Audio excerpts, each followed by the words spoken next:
Thank you. I'm super excited to be the first speaker today. And I'm going to try something out with you guys. I'm going to try something out in the traditional Tanzanian storytelling fashion. I will do a call, and you guys are going to do a response. Hadithi, hadithi. Okay, let's try it again. Hadithi njoo, uongo njoo utamkolea. Hadithi, hadithi.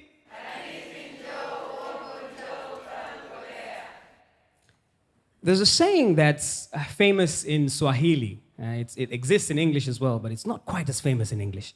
And it goes like, Ya Kaisari, mpe Kaisari. That which belongs to Caesar, give unto Caesar. Now, the Caesar that's being talked about here is this guy, Caesar Augustus. You've got to remember that at this point, Caesar was the most powerful man on earth up to this point. His reign stretched from all over in the west, from Spain and Portugal, all the way in the east to areas bordering China, and down south about Egypt and North Africa. Caesar had gone on this incredible campaign, this bloody campaign, beating every tribe, every kingdom, every empire in front of him. And Caesar had become the largest, most powerful man, the largest, most powerful emperor in human history up to this point. So Caesar gets to this small kingdom in North Africa, a small African kingdom, and Caesar couldn't beat that kingdom. This kingdom was famous for its bow and arrows. They were really, really good archers. They're really, really good at archers. And the leader of this kingdom was called Amanirenas, Queen Amanirenas. Queen Amanirenas was so good with the bow and arrow that people used to talk about her all around the world. But not only that, she beat Caesar not once, not twice, not 3 times, but over the course of 5 long years. Caesar, big, bad, the biggest, baddest person in the world, tried to beat Amanirenas and couldn't for 5 long years. Now, my parents run an organization up in, this is Queen Amanirenas. Now, my parents run an organization up in Moshi, and they take care of children who are from orphaned and disadvantaged backgrounds. And we often get volunteers who come from all over the world to help with the children. And when I was 16 years old, this is not too long ago, when I was 16 years old, one of the ladies that I remember who came there was this young African-American lady, and her name was Candace. Now, Candace, we had these long conversations. She was coming back to the motherland, telling me all these different things about how she wants to connect with Africa. And she told me one thing that stuck with me. Candace told me that her name, Candace, is an African name. And I was like, Candace? African name? It doesn't sound like an African name to me. So, I'm 16 years old at the time. I'm going to university, and I'm so hungry to find out about Africa. This one time, I'm in the library, I'm sitting there, I'm reading this book, and I came up with, I read a passage that says Candace. But apparently, the original form of this name, Candace, the original pronunciation is Kandake. And Kandake were the name of the queens of Nubia, kind of like Queen Amanirenas. So I found out about the story of Queen Amanirenas like that. But when I found out about it, I was angry. I was quite angry. Because I was like, this queen who beats the biggest, most powerful man in the world, the Roman emperor, this African woman who is able to take down a whole kingdom, who made Caesar do what in Swahili we call kuomba po, because Caesar sat down with him and wrote down a peace treaty. Why am I learning about her by accident? Why am I learning about her by some African-American name whose name happens to be Candace so that I can find out that Candace equals to Kandake? Why am I not learning this in school? I was quite angry because we're doing the world a tremendous disservice by not telling stories like the story of Queen Amanirenas. We're doing the world a tremendous disservice by not knowing and telling Africa's full and rich history. Now, I think I know why we do this. Because when we started here with hadithi hadithi, what do we say after? Hadithi hadithi, uongo njo, right? The uongo njo part explains how we view storytelling. Many of us, when we think of storytelling, we think of fables. We think of things that we tell children to keep them entertained, to keep them happy, you know? It's just something that we do to pass time. But stories are powerful. Stories do three things. Now, the first things that stories do is that stories shape identity. At the core of every human identity, at the core of every group identity is a story. And religions figured this out faster than anybody else. If you compare religion to science, science got the facts and the figures. Religion's got the stories, and religion has more people because it connects to people with stories. Because stories shape our identity. One of my favorite African thinkers, who is, you can click the next slide. One of my favorite African thinkers, Chinua Achebe, says, people create stories, create people. And then he corrected himself. He says, stories create people, create stories. The link between human identity and storytelling is an interplay that's as old as time. Human beings shape their identity using storytelling. Now, the next thing that storytelling does is that stories influence decisions. Stories influence the decisions that we make. How many of us have been to Somalia? Okay? I don't see any hands. When I say Somaliland, what's the first thing that comes to mind? War, terror, plunder, poverty, hunger, mirungi, all these stark negative images.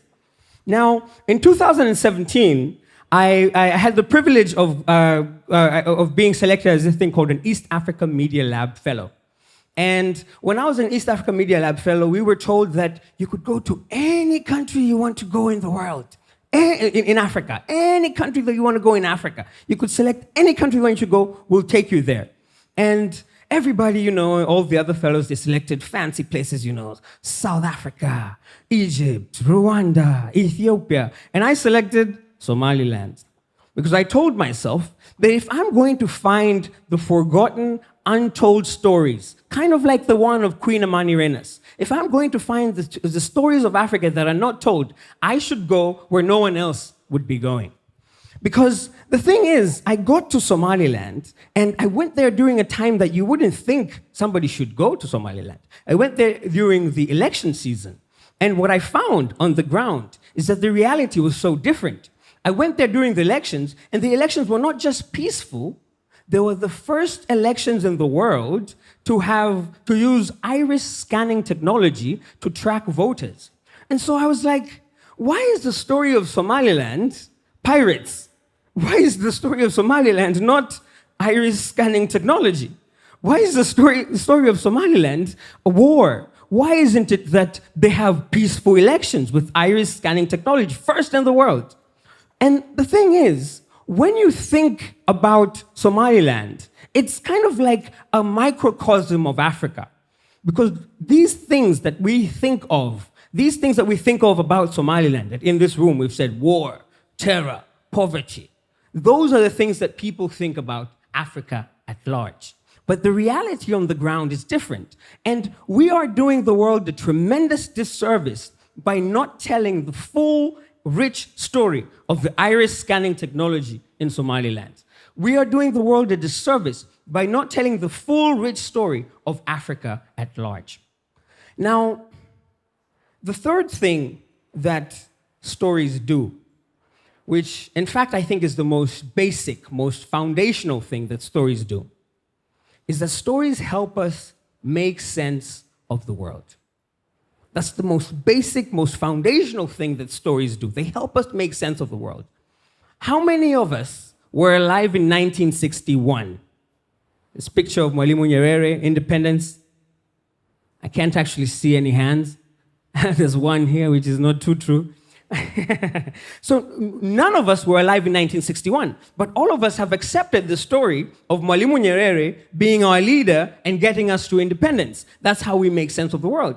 I'll tell you another one. How many of us, maybe if I give you 3 years, maybe a few more people would have been born. How many of us were alive in 1964? Only a few hands. So in 1964, we know that we were not alive, many of us, but we know the story. We've accepted and we know the story of Mwalimu Nyerere meeting Mzee Karume and mixing the sands of Zanzibar and of Tanganyika to become this new country, the United Republic of Tanzania. So much of what you know is not something that you have direct experience of, but it's a story that you've been told. In the same way that you were not alive in 1964, or you were not there watching Mwalimu Nyerere and Mzee Karume mix the sands of Tanganyika and Zanzibar, but it helps you make sense of your identity as a Tanzanian. Stories do that. They help us make sense of the world around us. Now, I'm really into off-road cars. I'm really into like old classic off-road cars. Especially this model called Toyota FJ40. It's an old car, kind of looks like a Jeep. And this one time, a few weeks ago, I'm in Moshi. I drive, a friend of mine has one of these, and I'm driving it, and I'm super excited. And I go to my father, and I tell him, I say, I really want to get this car. And so he says, if you want to get a car like that, an old classic, you probably want to look for somebody who's been wealthy for a very long time. So he tells me I know just the guy who's been wealthy for a very long time. So he takes me to see this man. His name is Mangi Mariale, the paramount chief of the Chagas. And I sit down with Mangi Mariale and we discuss everything. You know, before I tell him that, oh, I'm looking for an old classic car, we discuss all these other different things. And Mangi Mariale did something that the conversation ended up being a whole lot more interesting for me than just looking for a car, because Mangi Mariale gave me 2 things that day, gave me 2 books that day. And the first one was a story about his father, the paramount chief of the Chagas, the last paramount chief of the Chagas. But he also gave me this book with a very simple title, Chaga History. So I took that book and I went home, and like many other books about African history, it's not written by an African, it's written by a German lady, and most copies are sold outside of Africa, but it's a story about Chaga history. So I take it, I read the stories within it, and in it, I find a story of this really beautiful woman called Nuya, who 2 Mangis, she was so beautiful that 2 Mangis fought over her, and one of them even decided, you know what, I don't want to be Mangi anymore, I'm just going to marry this girl and settle down. Within it, I read this other story of Mangisina, who goes to fight the Mangi from where I'm from, Mangi Shangali, and fights him and beats him with deceit, telling him that, oh, if I'm dead, you should come and pay your tributes. The guys go there, they die in the middle. And I think if this story was not an African story, say it was a Western story, the story of Nuya would have been made into an epic love story. The story of Mangisina would have been made into this war film about strategy and war and how you should win, right? But there was one story that really, really stuck with me and helped me make sense of my own identity. It was the story of this man named Mashami. So there was a man a few hundred years ago by the name of Mashami. And he used to live on the base of Mount Kilimanjaro and decided that he's going to go up and live further up the mountain. So he goes past the Kikafu River, and it gets to evening, and these leopards try to attack him, and he hides in a cave. And once he gets to the cave and hides there, he decides that he's going to settle there. And so, a few hundred years later, his descendants come and take control and live in that area around that cave. And back in the day, these descendants would go back to this cave and pay homage and pray and say, thank you, cave, for protecting our ancestor from the cave. Now, this man, Mashami, gave name to the place where I'm from, Machame. And so that story that I read in a book given to me also by chance also took me back and helped me gain an understanding of my place in the world. And I felt, how many more stories, how about you, How many more stories of Africa do you not know? How many stories about your own identity, your own family heritage, the stories of other Africans that you yourself don't know and have not had any type of recollection of? We are doing the world a huge, tremendous disservice by not telling these kinds of stories about Africa. Now, I've kind of painted a bleak picture. I've told you how we're doing the world a tremendous disservice by not telling Africa's rich story. One of my other favorite African thinkers is this man named Frantz Fanon. And Fanon says, each generation must discover its mission, fulfill it, or betray it in relative opacity. Now, in plain English, he means that each generation has a unique set of circumstances. And those unique set of circumstances define what that generation should do in the world. And in that definition, maybe they fulfill it, and maybe they betray it. And I see within this a little bit of hope. Because in your pocket, we've talked about storytelling, we've talked about the power of stories, we've talked about all of that. But in your pocket right now, with your smartphone, and some of you I see are pointing it at me, in your hand or in your pocket, you've got what is probably the most powerful, most potent tool for storytelling that the world has ever seen. Because think about it. When Frantz Fanon was writing back in the 60s, he would have to write on his typewriter, send his manuscript to another country, have it approved by a publisher, all this process just so he can reach a few thousand hands. But in your hand, you've got something that you could type out something right now and tweet, and a few thousand people get to see it right now. Right now, as opposed to all the other generations that came before us, our generation has the unique advantage of all the power of digital storytelling. And these digital tools that we have in our hands can really help us find and tell these stories of Africa. The stories of Queen Amanirenas, the stories that are untold about Somaliland, the stories of Nuya and Mashame and Mangimareale.